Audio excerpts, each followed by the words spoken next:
Gayatri Védico dedicado a Lakshmi.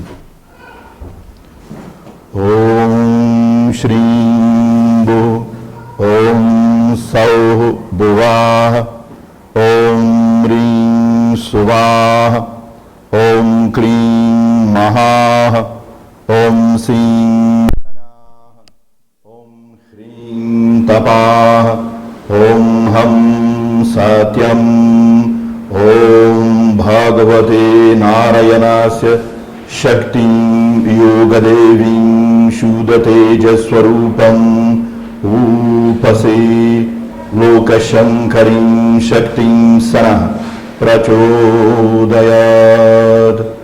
Om Gananatva Ganapatigum Havamahe Kavim Kavinam Upamashravastamam Jeshtarajam Brahmana Brahmanaspata Anashrumbam Nuti Bisida Sadanam. Om Shriman Mahaganadipataye Namaha. Namastê. Esse mantra diz assim, vocês viram Om Shrim Bhu, Om Sauh Bhuvaha. São os 7 mundos, os 7 planos de consciência. Então diz assim que nesses 7 mundos eu medito em Shri, o esplendor de Narayana, formada de pura luz ou de puro Tejas. Possa ela vivificar em mim o poder dela de fazer o bem nos mundos. Então esse é um mantra do que é Lakshmi, esse poder que nos concede a possibilidade de fazer bem, fazer o bem, fazer cumprir o Dharma nesse mundo. E aí diz que nos 7 mundos ela compenetra a todos esses mundos e protege a todos os seres. Esse é o significado desse mantra.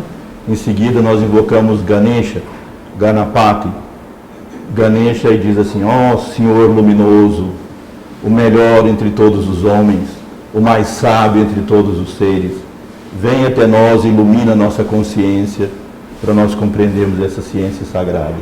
Esse é o significado desses 2 mantras, que são mantras védicos bastante antigos. Bom, eu gostaria de conversar com vocês hoje sobre mais um passo desse conceito da psicologia, do yoga e do Ayurveda, começando pelo conceito que é universal dentro dessa cultura, daquilo que nós chamamos de os Panchamahabhutas, os 5 grandes elementos que formam o universo. Tudo parte do princípio de que existe uma matéria só no universo, não há 2 matérias, só há uma. E quando eu digo matéria, eu me refiro também aos planos sutis. Quando as pessoas dizem o mundo material e o mundo espiritual.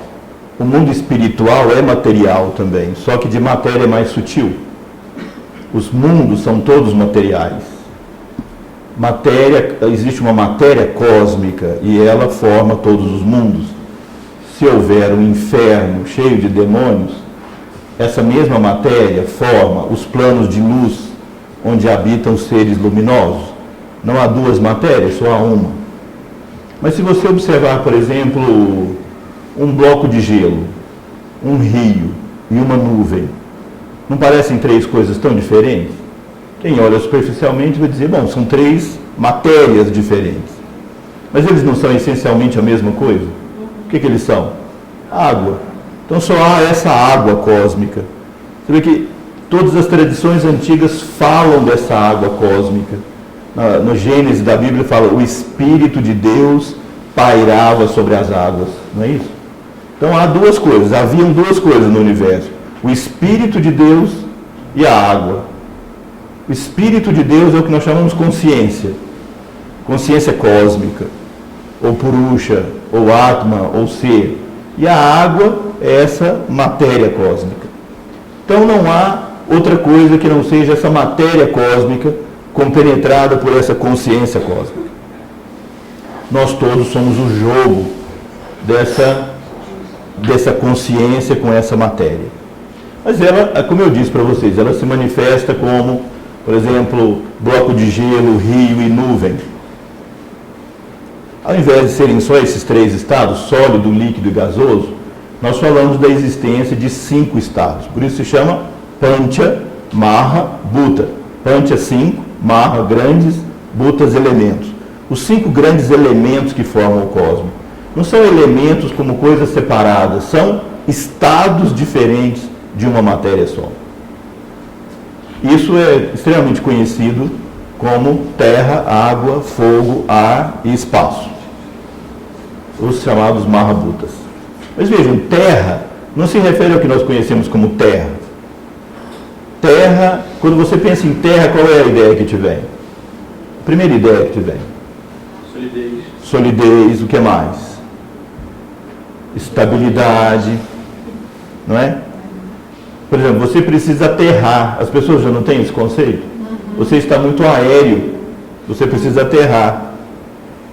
Então, terra é aquilo que dá noção de solidez, estabilidade, estrutura. Depois vem água. Qual é a ideia que a água te traz? Fluidez, um movimento fluido. Nosso corpo não é formado por 60% de água. Ou seja, a água nutre, a água lubrifica. Então, Flexibilidade também. qual? Flexibilidade, que a água bate num obstáculo, ela encontra o seu meio de sair como todo bom cafa, que já é formado de muita água. Então, quando ele encontra um obstáculo, ao invés de ele tentar passar por cima ou quebrar um obstáculo no meio, como faz o fogo, vocês viram que o fogo faz isso, não é? Se ele encontra um obstáculo, ele queima, quebra, como bom pita. Todo obstáculo para ele é uma maravilha porque ele quer passar por cima, ou quebrar no meio para passar. E a água não, bate, escoa, vai de lado, como todo cafa. Cafa é formado por água e terra, então ele tem mais estrutura e tem mais esse sentimento conciliador, porque ele é água, psicologicamente ele é água. Então, por exemplo, está tendo um conflito aqui.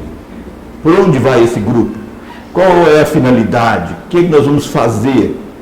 Aí os pitas já querem liderar algum motim dentro do grupo, vamos pensar, vamos fazer uma revolução. Eu que vou liderar? Não, é você quem manda, eu que mando. Isso é o fogo. Agora a água vai fazer, gente, então vamos fazer o seguinte, para solucionar isso, vamos fazer uma roda e todos vão se dar um abraço. Enquanto ele vai cantar uma música bem amorosa, nós vamos todos chorar e vamos nos abraçar e vamos sair daqui felizes e contentes. Esse é o modo cafa de ser, porque ele é água. A água é isso. Água é nutrição, água é estrutura. Não é? Porque terra sozinha não promove estrutura.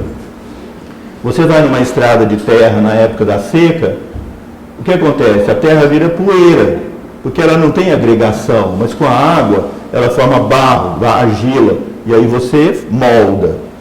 Por isso é que terra e água em nós formam estrutura, nutrição. Quando eu digo água, não pense em H2O, pense em tudo que seja líquido, fluido. Então óleo é água, nesse sentido, nesse conceito. Apas, não é só água H2O, é tudo que seja fluido, líquido. Depois vem o elemento fogo. Quando você pensa em fogo, qual é a ideia que te vem? Calor, combustão, geração de energia. Por exemplo, onde é que nós encontramos o elemento fogo dentro de nós? Na digestão, para digerir a comida. Onde mais? Sexo. Onde? Sexo. No sexo? Como assim? Na cidade, às vezes. Ah, a paixão sexual? É. Não, porque assim, o sexo pode ter 3 vertentes, Kapha, Pitta ou Vata. Na vertente Kapha, vem cá, meu amor, vamos rolar aqui redondamente por essa cama. Vamos passar os próximos 3 dias num amor infinito e eterno. Bem lubrificados, já que nós somos água. Fogo é aquela paixão que vem, queima, mas também a hora que queimou, vira cinza. E acaba. Pronto, já foi. Agora você vai para o seu caminho, eu vou para o meu, cada um vai resolver a sua vida. Quando a paixão voltar, nós voltamos a encontrar. Não é o modo Pitta de ser, o modo fogo de ser. Vata. Assim, sexo Vata. Vamos sentar no sofá e discutir sobre a importância do sexo nas relações cósmicas. Como o Sol e a Lua estão numa relação sexual que que depois ele se manifesta em nós como nossas energias internas, e aí eles vão ficar 2h30, 3 horas discutindo sobre as vertentes intelectuais e mentais do sexo, e depois a relação vai ser assim, seca, rápida, durou pouco, já cansa. Agora é só daqui um mês de novo, quando eu tiver energia.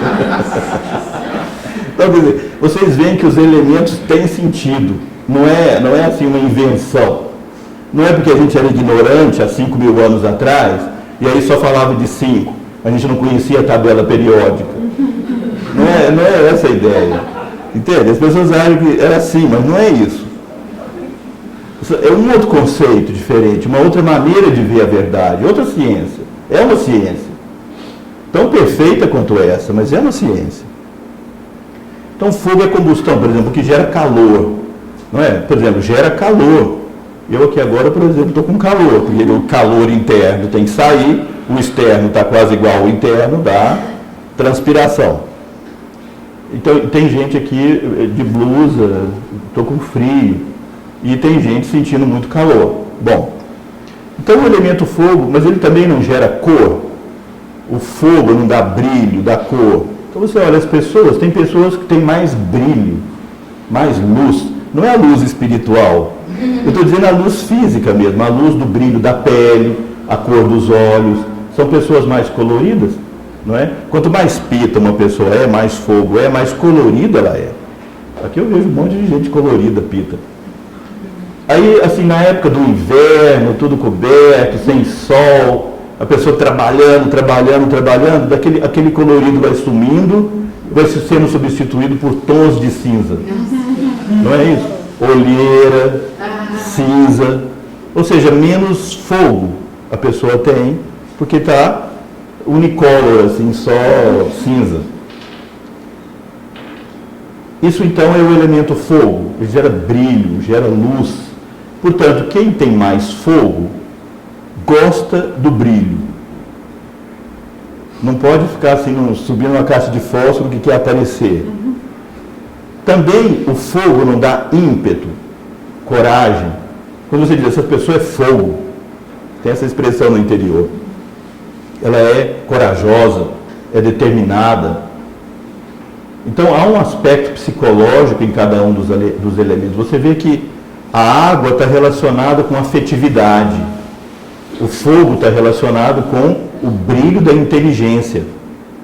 Quanto mais fogo uma pessoa tem na sua composição, mais inteligente ela é. As pessoas já têm essa noção. Aquela pessoa é brilhante. Isso não é luz? Isso não é fogo? Ilumina a minha consciência. O brilho da inteligência. Então isso já é o entendimento de que a inteligência corresponde ao elemento fogo. E quando você pensa em ar, qual é a ideia que te vem quando você pensa em ar? Leveza, muito bem. Isso é um atributo do vata de ar, que é leveza. Velocidade. Agora pense o seguinte, aqui tem ar? Espera que sim, senão a gente vai morrer de asfixia daqui a pouco. Aqui tem ar, mas você só percebe que tem ar indiretamente porque respira. Mas como é que eu sinto o ar? Como é que eu sei que tem ar? Como é que eu sinto? Não é quando venta? Aí o vento... Então a palavra em sânscrito para ar não é exatamente ar, é vayu, que significa vento. Então a palavra certa aqui do elemento não é ar, é vento. Então vento te dá uma noção mais clara. O que é vento? Qual é a noção que te vem quando você pensa em vento? Não é movimento? Mas vento não tem movimentos assim muito variáveis? Vem numa direção, vem em outra, muda de direção, leva as coisas de um lado para o outro e não guarda nenhuma. Então quem tem muito ar na sua composição fica de fato aéreo, distraído, muda de ideia rapidamente. A mente muda de um estado para o outro muito rápido. Tem aquele fluxo e depois para, como o vento faz. Então tem aquele ímpeto de energia e depois se cansa facilmente. Conhecem pessoas assim? Não? Não é? Acorda de manhã cheio de energia e disposição, chega na hora do almoço, esgotou. Final da tarde, morreu. Tem que dormir, tem que parar, porque está completamente sem energia, mas depois escurece, desperta de novo. Você vê essa pessoa às 6 da tarde, ela está assim com olheira, cansada, fala, não, vai para casa dormir que você está mal. Você encontra às 10 da noite na balada, toda agitada e louca e movimentando. Mas como é que pode ser a mesma pessoa? Tomou droga. Não precisa. A própria pessoa já faz a droga interna, porque é o ar que se move rapidamente. Então, a gente tem essa noção do aéreo, do inconstante, do instável. Não é? Então, isso corresponde ao elemento ar. E depois o elemento espaço, como é que a gente interpretaria? Quando você pensa em espaço, qual é a noção que te vem? Qual? Não é, por exemplo, o espaço dessa sala não contém todos os outros elementos? Todos nós não estamos contidos no espaço? Então, quando você pensa em espaço, você pensa em continente, naquele que contém os demais. Mas espaço dá uma outra noção. Suponha que isso aqui esteja tudo fechado e só tem um banheiro ali. E aí aqui está lotado de gente, aí a pessoa lá do fundo dá uma vontade urgente de ir no banheiro, mas assim, urgente. E ele vai ter que sair correndo por aqui para chegar lá no banheiro, porque não tem outra saída. O que é que ele vai sentir falta enquanto tentar correr? De espaço. Então espaço dá uma noção de comunicação entre as várias coisas. Não é? Dá a noção de continente e comunicação. Então, o elemento espaço em nós... Sim. O espaço não seria o universo? Então, aí no sentido cósmico, o espaço é universal. Tudo incluso. Está tudo incluído, isso é, exato. Ou seja, o continente de todas as coisas. Como o espaço dessa sala, como o espaço da nossa caixa craniana, aqui tem espaço. Como o espaço interno do nariz, como o espaço do ouvido, como o espaço da garganta, o espaço da caixa torácica. Ele contém os demais elementos e ele promove comunicação. Então, do ponto de vista orgânico, fisiológico, quando a gente pensa nos 5 elementos, pensa na fisiologia humana. E aí, esse é o tema do Ayurveda. Agora, quando a gente pensa nesses elementos do ponto de vista psicológico e espiritual, já diz mais respeito especificamente ao trabalho do yoga. Yoga e Ayurveda são 2 ciências, de fato, uma só. Não são nem 2 ciências irmãs. É, de fato, uma ciência. Que depois nós, com o passar do tempo, separamos em ciência de saúde e ciência da autorrealização. Mas elas são, de fato, uma só. A base filosófica das duas é exatamente a mesma e as práticas são completamente coerentes e têm os mesmos nomes, etc. Então, eu poderia ficar aqui muitas horas falando de vocês, e muitos dias, e muitos meses, e anos, falando de vocês sobre essa interpretação dos 5 elementos do ponto de vista do Ayurveda, das doenças, dos problemas de saúde, de como manter a saúde. Para vocês um exemplo. O Ayurveda interpreta os alimentos baseado no sabor. Não é assim carboidrato, proteína, vitaminas, minerais. Eu falo sempre disso aqui para vocês, né? Por exemplo, hoje em dia, quando a pessoa vem para consulta, eu pergunto, o que é que você come? Quanto que você come no almoço? No almoço eu como uma proteína. E no jantar? Não, no almoço eu como proteína com carboidrato. E no jantar, o que você come? Não, só proteína, porque carboidrato não pode. Eu falei que essa pessoa vai em algum lugar comprar só proteína para comer. Onde será que tem lugar só para... Deve ser aqueles potes de proteína que já vem liofilizada, prontinha para usar. Quem come só proteína? Como é que a gente come só proteína? Por exemplo, a carne é só proteína? Não é. Ela tem gordura, tem ácido úrico, tem indol, tem escatol, tem putrescina, tem cadaverina, tem benzopirena. Ela tem várias coisas. Não é só proteína. Tem gordura de vários tipos. Fora os temperos. E os temperos, e o modo de preparar, e a raiva da pessoa que está preparando, e a raiva do animal que morreu para te dar aquele alimento. Ou seja, não é só proteína. Então, o Ayurveda desde o passado interpreta os alimentos baseados nos sabores. Por quê?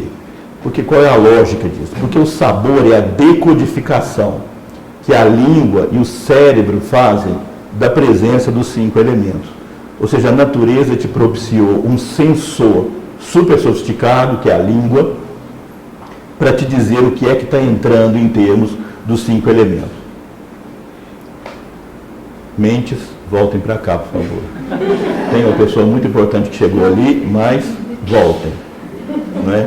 Porque eu vou ficar falando dos 5 elementos sozinhos enquanto vocês estão olhando a moça chegar. A vatice predominou. Menos ali que a pessoa ficou assim, fixada em mim.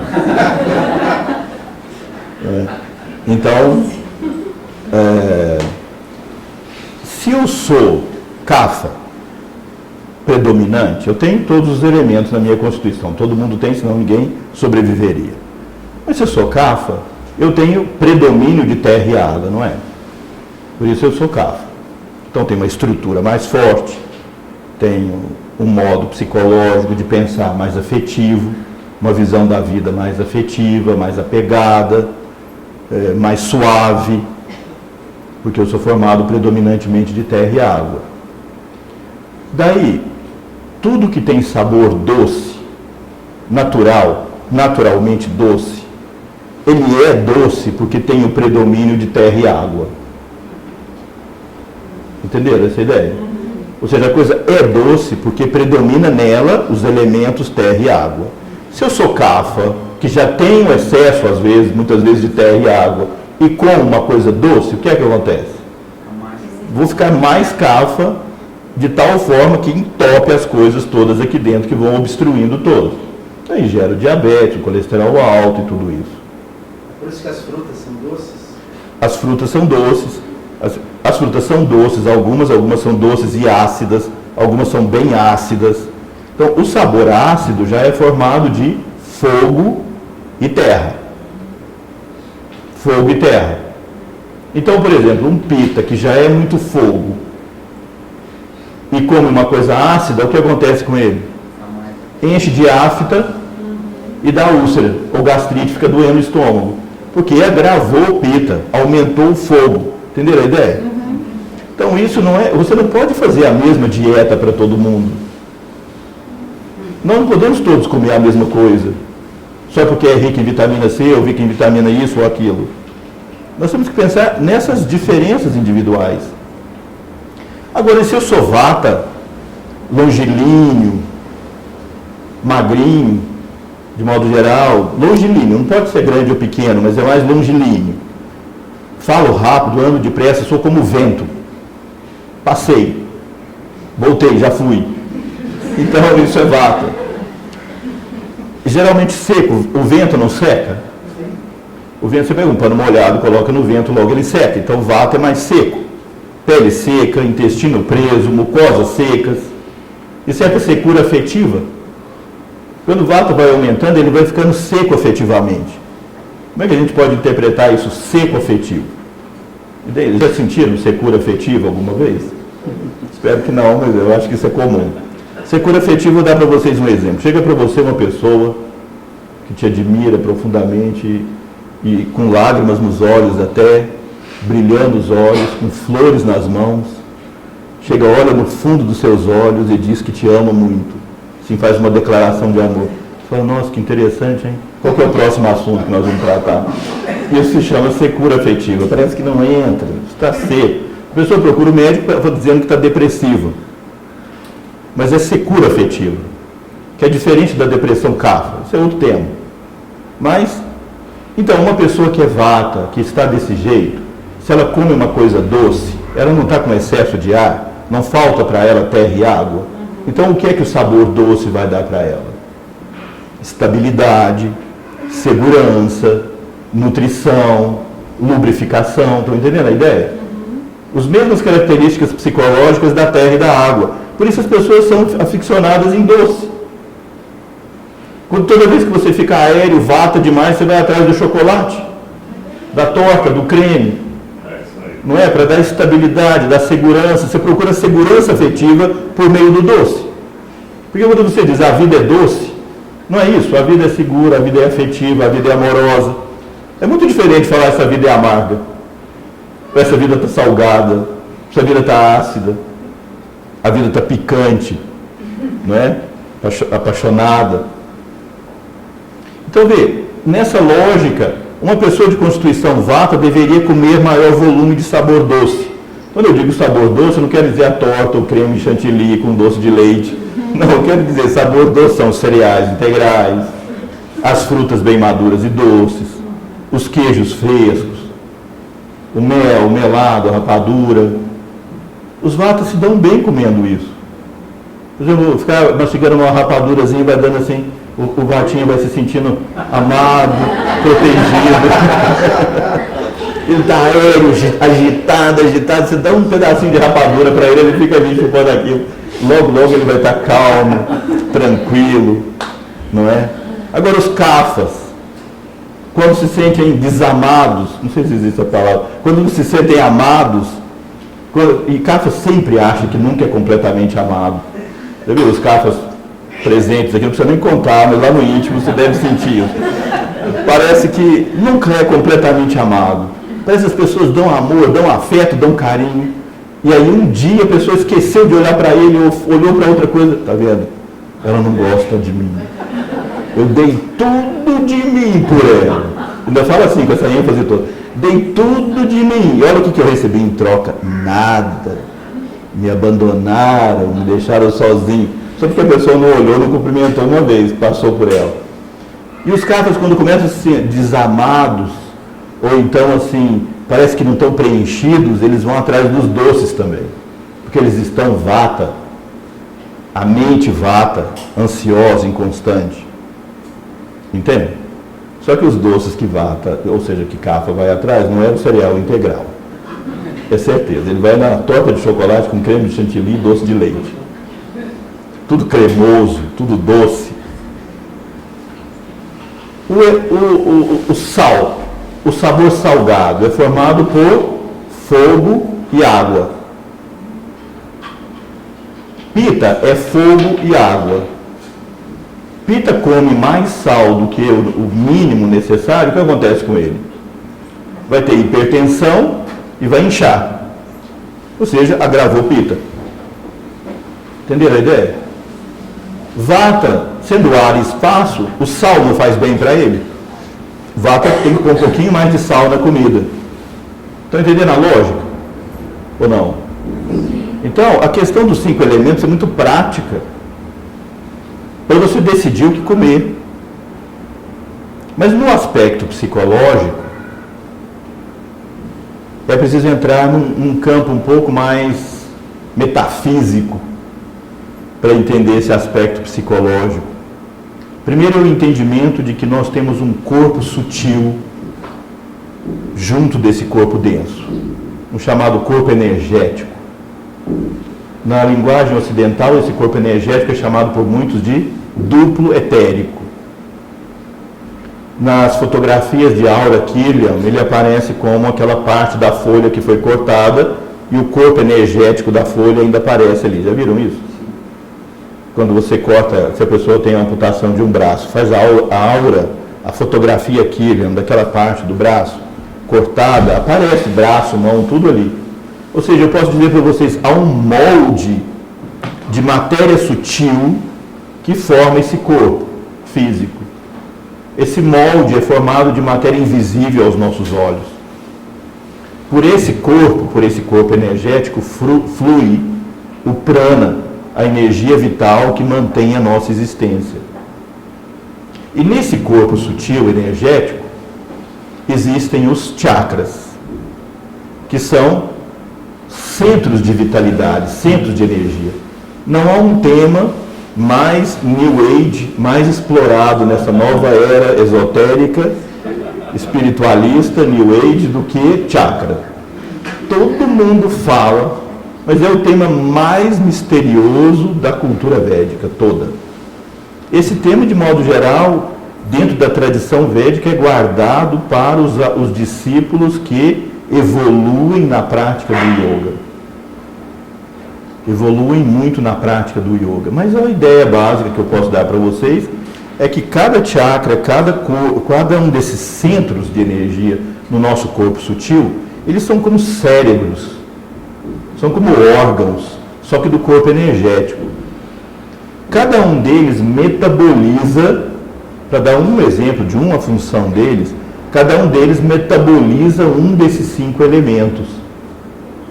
Então o chakra que está situado na base da coluna, no corpo energético, chamado Muladhara Chakra, ele governa e ele metaboliza o elemento terra. O Swadhisthana, o segundo chakra, metaboliza o elemento água. O Manipura, o elemento fogo. O Anahata, o elemento ar.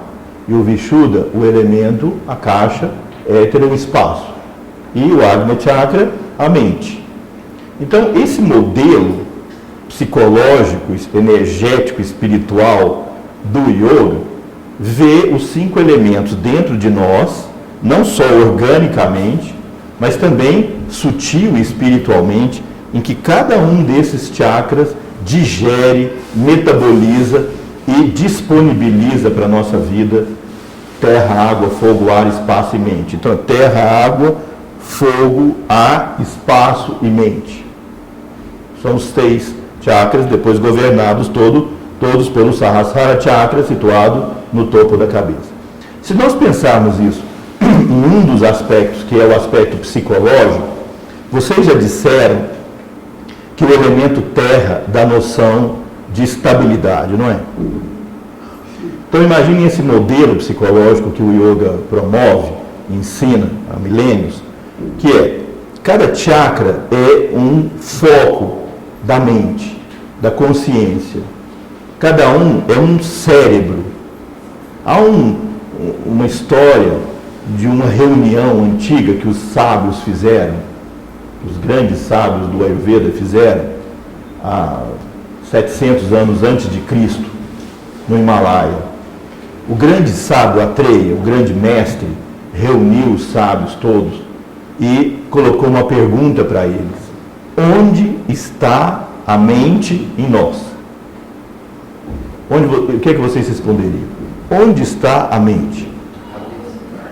Muitos diriam, e assim foi, o primeiro mestre pediu permissão para o grande Atreya e disse: mestre, eu percebo que a mente está aqui, porque quando eu digo eu estou pensando, eu trago a mão para aqui, para a cabeça, não é? Ninguém diz assim, eu estou pensando. Ele diz, eu estou pensando, certo? Aí sentou. Aí o próximo mestre: bem, mas a mente está aqui, no coração. E quando eu digo, porque a mente também tem a função de sentir, de sentimentos e emoções. E ninguém diz, eu estou sentindo. Eu estou sentindo, eu estou amando, eu estou tendo raiva. Diz aqui, diz aqui. Por isso eu digo a vocês, se alguém chegar para vocês, fizer uma declaração de amor assim, eu estou te amando muito, pode saber que isso aí é só intelectual, é só para te passar a conversa. Não acredite. Porque aqui é que a coisa dos sentimentos surge. Então preste atenção nisso já é um tema que o yoga te ensina, para você ficar esperto.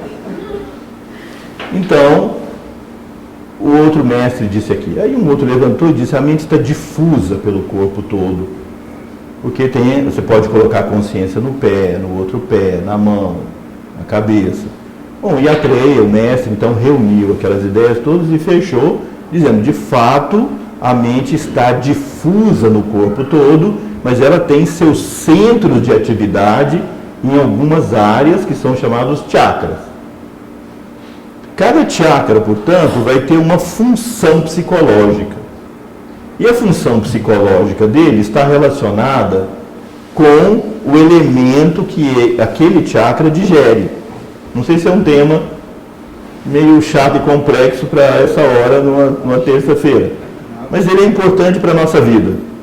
Então, o Muladhara Chakra, esse que está situado na base da coluna, como ele governa o elemento terra, ele governa a função ligada à segurança. Porque terra promove estabilidade, que promove segurança. Entendeu a ideia?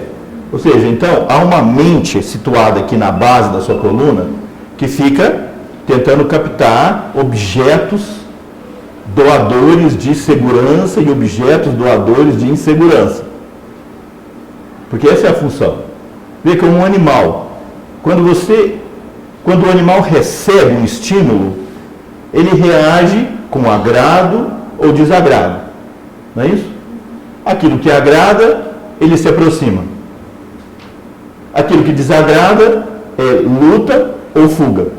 Em inglês, fight or flight. não é? Então, assim como o animal faz isso instintivamente, nós fazemos isso psicologicamente.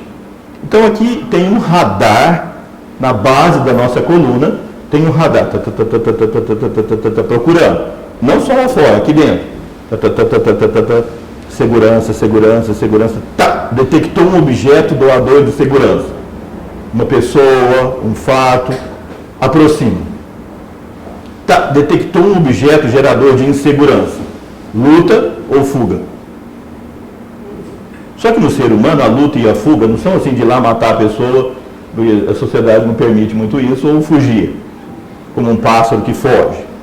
Você pode simplesmente assim, eu estou falando alguma coisa aqui agora, entra em vocês. Quando entra no seu centro da segurança, suponha que o que eu estou dizendo, de alguma maneira, pelos filtros mentais que você tem, pelos condicionamentos que você tem, está gerando alguma forma de insegurança.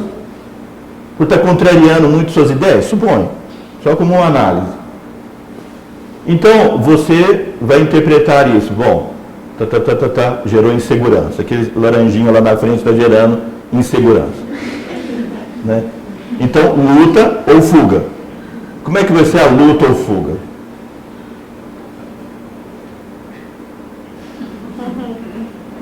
Que coisa mais idiota que ele está falando. Que coisa mais sem sentido. Nossa, eu não vejo a hora disso aqui acabar. Isso aqui tá... E assim, não fala, pensa, mas fica assim. Já não fica de frente para mim mais, já fica meio de lado fazendo assim. Já me olha meio de lado assim. Quer dizer, isso é luta ou fuga. Entenderam? Então, há uma linguagem corporal que expressa muito mais do que a linguagem verbal.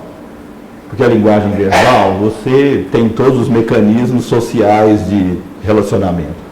Mas a linguagem corporal, ela não obedece muito isso ainda, a não ser que você tenha feito um controle muito grande de si mesmo, não é? E saiba mentir corporalmente também. Porque muitas vezes é isso. Por exemplo, uma criança pequenininha, a mãe fala, a titia chegou, vem cá ver a titia, tão linda a titia. Aí a criança, eu não quero ver a titia, eu não gosto dela. Aí a mãe, vai lá, porque você tem que ir, você tem que ser educado e tal. Ou seja, depois de alguns anos a pessoa aprende que tudo que ela faz que é contra a sociedade, ela vai ser punida de alguma maneira. Então ela tem que ser simpática. E às vezes ela aprende a mentir. E aí essa mentira é uma coisa super difícil de mudar. Quanto a gente cria de mentira na nossa vida para poder conviver? Mentira nas relações, mentira em nós mesmos, a relação nossa com a nossa própria pessoa. Então ele fica encarregado de, como é o elemento terra, de buscar segurança. Detectou o objeto doador de segurança. Nossa, eu vi a aura daquela pessoa, mas que aura linda, me senti atraído, assim, parece uma pessoa, porque gerou segurança, a mente interpreta como simpático, agradável. Entenderam a ideia? Bom, aí o segundo chakra, o elemento água. A água não tem relação com afetividade, que nós falamos mais cedo, mas aqui é prazer. Pá, detectou o objeto doador de prazer. Que lindo, aproximação. Um brigadeiro, por exemplo. Esse é o mais fácil de todos. Depois, detectou objeto gerador de desprazer. Luta ou fuga. Igual. Entenderam essa ideia? Luta ou fuga. O terceiro chakra, relacionado com o elemento fogo, está associado à expressão de poder. Poder. Então, detectou objeto que expressa e aumenta o seu poder. Afeto, aproximação. Detectou objeto gerador de ameaça ao poder. Luta ou fuga. Então, aqui é segurança, prazer, poder. Você vê que as pessoas que têm mais constituição, Kapha, são movidas, a vida delas é movida por segurança e prazer. Os Kaphas são mais assim. Kapha prefere ficar 35 anos trabalhando no que ele não gosta, mas é um emprego estável, do que arriscar qualquer mudança. E ele compra o prazer máximo que o dinheiro dele possa comprar. Ele é um tipo hedonista, ele gosta do prazer. Ele compra o maior luxo e conforto que ele puder. O sofá dele é o melhor de todos, pelo menos o que ele puder comprar. O mais confortável. Eu digo sempre, sabe essas revistas que falam de gente multimilionária, cheia de dono de ilhas, e que anda de avião, de iate, de não sei o quê? Essas revistas vendem muito, não é? Elas são criadas pelos vatas, são produzidas pelos pitas para vender para os cafas. E aí enriquece os vatas e os pitas principalmente. Porque os cafas ficam, que coisa linda, o dia que eu tiver isso, minha vida vai ser ótima. Quer dizer, eles são ótimos em perfumes, eles têm uma memória para perfume, que é uma coisa terrível, tremenda. Se eles se relacionaram com uma pessoa que usava um determinado perfume há 20 anos atrás, sente aquele perfume de novo e imediatamente lembra da pessoa. Porque o olfato é o sentido predominante, assim como o paladar. Por exemplo, o Cafa chega aqui nessa sala e fala, gente, mas que lugar gostoso, como se ele tivesse comido o lugar. Ou pelo menos passado a língua no lugar, que lugar gostoso. O Pita já fala, mas que lugar bonito, já vê a estética, porque ele é visual, é fogo, o fogo é visual. E os vatos, que energia que entrou aqui. Quando eu entrei nesse lugar, eu senti um arrepio pela coluna, que subiu até que meu chakra da cabeça deve ter despertado com Kundalini. Ele é sempre esotérico. Vata é sempre esotérico. Ele vive mais no mundo de lá do que de cá. Esse mundo aqui, parece que eu nasci na época errada. Os cafas também acham que nasceram na época errada. A época boa era dos palácios franceses, Luís XV, luxo, conforto, todo mundo se tratava bem. E você vê filme e acha que a vida era assim mesmo. Tudo perfumado, tudo lindo, cheio de flores. As pessoas dançavam, faziam bailes. Agora essa vida agora está muito ruim. Eu nasci na época errada. Os vatas também. Eu deveria ter nascido no século 35, porque aqui está muito atrasado para mim ainda. Os vatas falam. Então ele está sempre projetado lá na frente. Então, segurança, prazer, poder, afeto. Aqui sim é o centro do afeto. Então é objeto doador de afeto, que é diferente do prazer, simplesmente. Aqui é o afeto. E aqui é a expressão, todas as formas de expressão.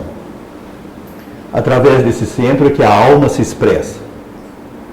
Então, não só a expressão pela fala, mas a expressão geral da pessoa. Se eu for detectar um elemento que, sei lá, dá prazer, mas não dá segurança, como funciona? Então, aí fica no conflito. Fica no conflito. Por exemplo, você vai num self-service e é diabético e vê aquele brigadeiro de sobremesa, já não começa o tremor, eu quero, mas eu não posso, eu quero, mas eu não posso. Então é o conflito entre uma necessidade e outra necessidade, e isso gera a psicologia da vida, não é? A incoerência entre as várias partes da nossa pessoa. O yoga trabalha com isso, assim como o Ayurveda, primeiro equilibrando essa parte orgânica, que também é muito importante, mas além disso, diferentemente da nossa psicologia ou da psicoterapia ocidental, que faz a psicanálise do negativo, suponho que eu detecte que eu estou deficiente de alguma dessas coisas. Vocês conseguem, não preciso nem dizer aqui, não precisa ser um confessionário aqui, mas se vocês observarem essas funções, segurança, prazer, poder, afeto e expressão, tem alguma delas que vocês se sentem com alguma perturbação? Para mais ou para menos? Porque, por exemplo, segurança pode ter excesso, não pode? Excesso. Que a pessoa está enraizada demais, se sente segura naquilo ali, não quer sair daquilo por nada, está enraizada na situação que vive. Aprisionada. Ela atolou naquilo ali. Então isso é excesso. É como os cafas se sentem, muitas vezes. Então, se nós detectamos um desses elementos que estão com problema, nós vamos trabalhar sobre eles. No caso da psicoterapia, que é muito justa e útil e necessária e benéfica. Eu encaminho muita gente para fazer psicoterapia, mas daí é o esmiuçar, é o aprofundar na negatividade, ou seja, você vai procurar esmiuçar a origem dessa dor, a origem desse sofrimento, a origem dessa insegurança, a origem desse desprazer, e vai passar os próximos anos lá nas minúcias daquilo e vai aprofundando aquela coisa toda, e aí chora, e aí tem suas catarses, e aí, quer dizer, é uma forma de cuidar importante. Mas na visão do yoga, o que nós devemos fazer é reorganizar esse centro, esse núcleo da mente. E aí nós utilizamos ferramentas como os pranayamas e os mantras. Então, na psicoterapia do yoga, que inclui o Ayurveda, nossas principais ferramentas são essas. O aconselhamento, tudo isso é importante, mas é basicamente detectar o que está ruim, deficiente ou com problema. Primeiro detectar qual desses 5 níveis. E ainda existe o 6º nível, que seria a coerência do pensamento, que corresponde ao 6º chakra. Como é que os seus pensamentos são concatenados? Eles estão coerentes? Vem um atrás do outro certinho? Ou eles descarrilharam? Na síndrome do pânico, a gente não descarrilha. De repente eu estou aqui, espero que não aconteça com ninguém, eu estou aqui e começa a ter uma taquicardia. E aí meu coração começa a bater depressa, vou morrer, e entra em pânico. Não é? Quer dizer, isso é descarrilhar o fluxo mental. Porque não tem relação. Não tem relação lógica entre seu coração bater um pouco mais depressa e você morrer. Mas no seu inconsciente, a conexão entre taquicardia e morte ficou tão brutal que toda vez que seu coração bate mais depressa, você tem a certeza que vai morrer. E as pessoas vão todos os dias para o hospital com essa simples taquicardia sinusal, faz qualquer exame, está tudo normal, ela só está um pouco ansiosa, que leva a taquicardia. Aí tem que tomar uma grande quantidade de remédio. Entende essa ideia? Ou seja, então, é na mente da pessoa onde se encontra a interpretação do que gera segurança, do que gera prazer, do que gera poder, do que gera afeto, do que gera expressão e a coerência do fluxo mental. Suponha que eu detecte que algum desses níveis tem problema. Então eu vou trabalhar psicologicamente, ou do ponto de vista dos pranayamas e dos mantras, sobre aquele centro. Vou dar para vocês hoje um exemplo só, que é do Muladhara Chakra, que tem relação com segurança. Quando ele está muito deficiente, a pessoa se sente extremamente insegura. Como é que se chama essa insegurança extrema? Angústia, o estado de ansiedade generalizada, que pode evoluir para um estado de pânico, que pode evoluir para um estado psicótico, que pode evoluir para uma esquizofrenia, para uma série de doenças. Então, você tem desde um nível de ansiedade pequena, relativa à vida, até um nível crônico, grave, intenso, numa psicose. Para essa visão, todas elas estão relacionadas com esse mesmo centro. Vocês veem Ganesha, que é aquela divindade que eu invoquei aqui no primeiro mantra. Ganesha vocês sabem, a imagem dele é um elefantinho, bem barrigudinho, com cabeça de elefante. Quer dizer, o elefante dá a ideia de estabilidade, não é? E Ganesha, a história dele é de estabilidade, de proteção. Então, muitas vezes nós pedimos à pessoa que faça a visualização de Ganesha sentado na base da coluna vertebral da pessoa, sobre uma flor de lótus, como aquela flor de lótus. Ganesha sentado sobre uma flor de lótus do Muladhara Chakra. Tentem fazer essa experiência agora. Sentem com a coluna reta.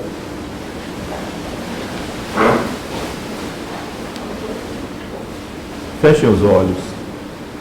Coloque as mãos sobre as pernas. Tome consciência do seu corpo.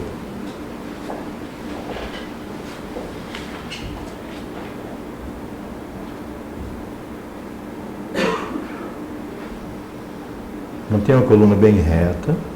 E agora visualizem sentado na base da sua coluna, na sua região sacral, bem no centro da sua região pélvica, como uma lua cheia resplandecente. Nem precisam visualizar a forma de Ganesha. Visualizem como uma lua cheia resplandecente.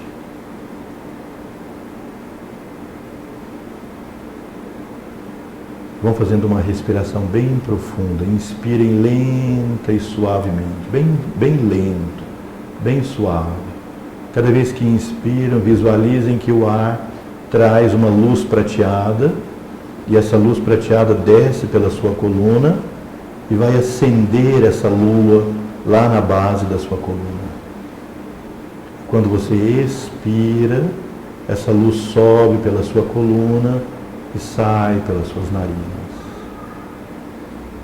Aí, mais uma vez, vocês inspiram lenta e suavemente, essa luz penetra pela sua coluna, desce até a base, acende essa lua cheia brilhante, expira. Continuem fazendo essa prática enquanto eu vou dizendo para vocês. Cada elemento tem um som próprio. O som próprio do elemento terra é o Bija Mantra Lam. Então vamos todos juntos inspirar profundamente e entoar Om Lam Namaha. De novo nós inspiramos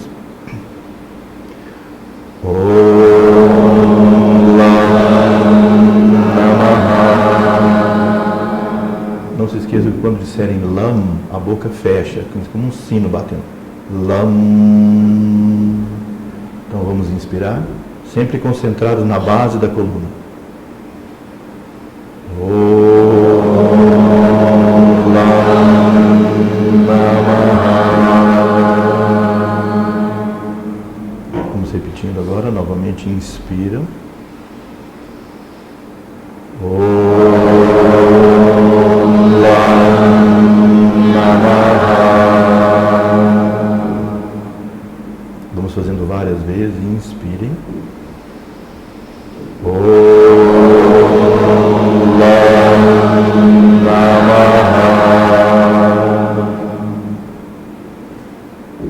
Om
Lam Namaha.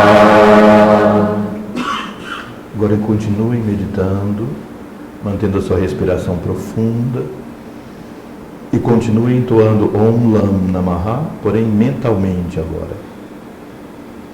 Inspirem profundo, entoem mentalmente, continuem fazendo vários ciclos,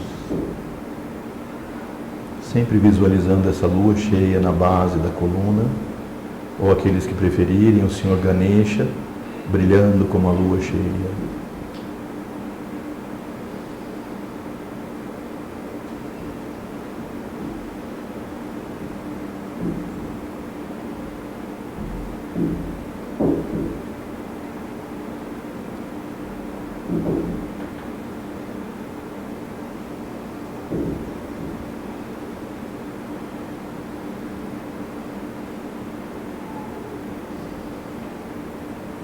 Faça mais uma vez uma respiração profunda, completa.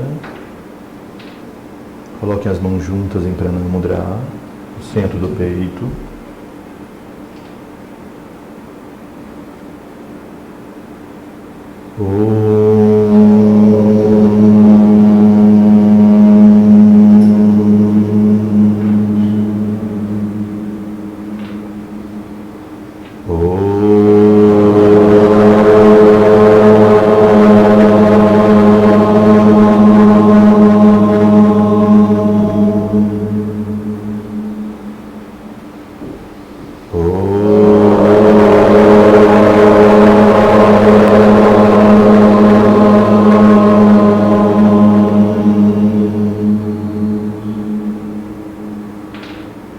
Namastê.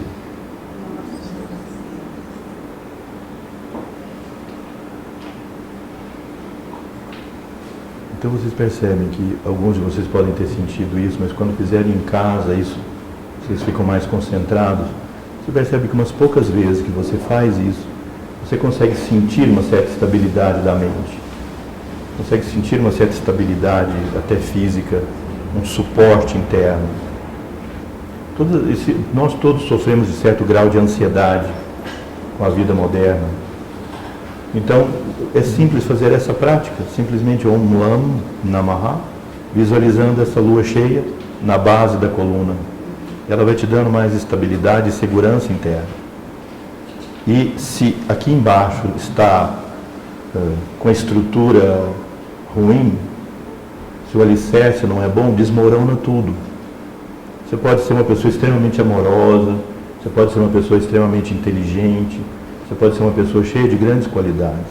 Mas se você é muito inseguro, ou se você está se sentindo muito sem chão, isso não se sustenta, você não consegue sustentar a sua força. Então a base é aqui. Eu sugiro a vocês que façam todos os dias um pouco essa prática, uns 3 minutinhos, 5 minutos, inspire, entoa, e depois faça um pouco mental. O mental tem mais poder do que em voz alta. E da mesma maneira existe o mesmo modelo para todos os outros. Tendo oportunidade nas próximas vezes, nós vamos falando sobre essas mesmas práticas nos outros centros. E assim, de forma simples, porque isso é amplo, complexo, é a mais profunda ciência. Tem detalhes e tudo, mas vocês veem que às vezes com soluções simples assim, fica mais fácil. E menos dependente de remédios às vezes. Não é? Hoje há muito consumo desses remédios ansiolíticos, que eles acabam criando duas coisas, tolerância e dependência. Tolerância significa que você precisa de dose cada vez maior. E dependência, se você tirar, você vai se sentir mal. Eventualmente a pessoa precisa tomar esses remédios, não tem dúvida. Mas com esses métodos naturais e internos, isso te dá mais segurança, porque você é capaz de solucionar isso, sem depender de algum meio externo. Namastê, muito obrigado. Então.